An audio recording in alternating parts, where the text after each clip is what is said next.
On Friday, MSNBC's Morning Joe host broke down the terrible week that Donald Trump has suffered, saying that he talked to Donny Deutsch and asked the legendary brand master for his thoughts on which political brands were up and which were down from the week.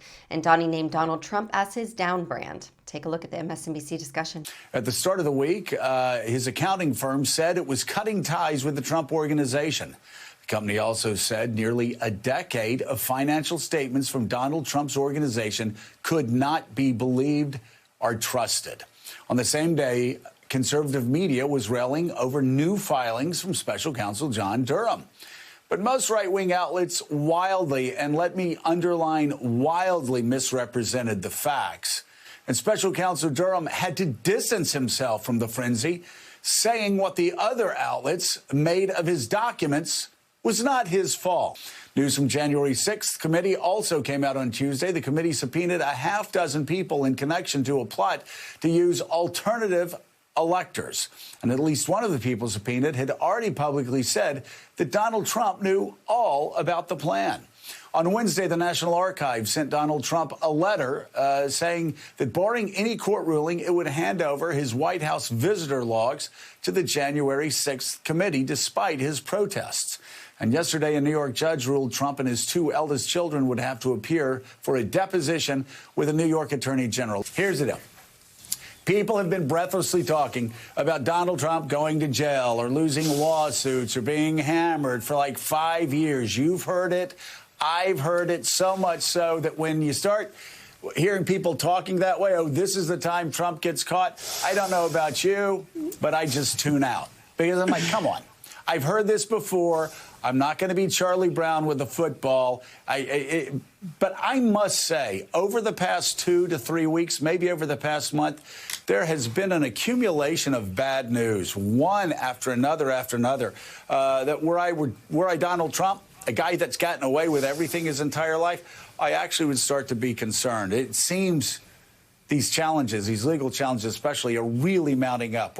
According to a report from Politico, a substantial number of Republican senators attending the National Republican Senatorial Committee meeting in Florida last week kept their distance from Donald Trump, despite the fact that the event was held a mere 3 miles away from Mar-a-Lago, where the former president now resides.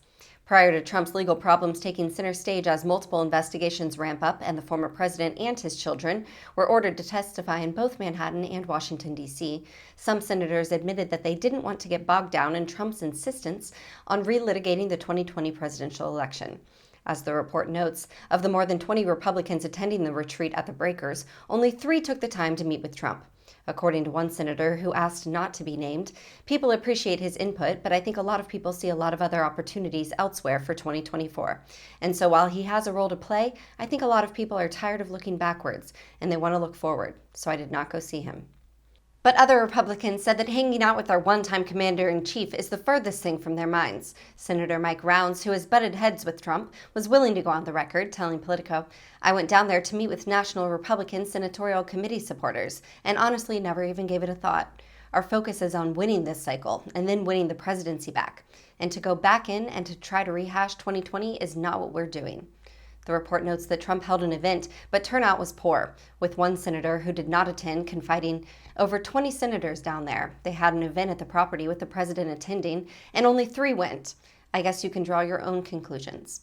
Everybody can draw their own interpretations, but certainly, given the number of people down there, you can't argue it was a really well-attended event, he said. When asked for a response, Trump spokesperson Taylor Budowich lashed out, claiming nothing screams rhino loser louder than a couple career politicians anonymously claiming to snub the most popular Republican in America at a sold-out event. Who cares? Thank you for watching. Please be sure to visit us at rawstory.com. And if you'd like to see more of the Raw Report, please like and subscribe and join others who like their news raw too.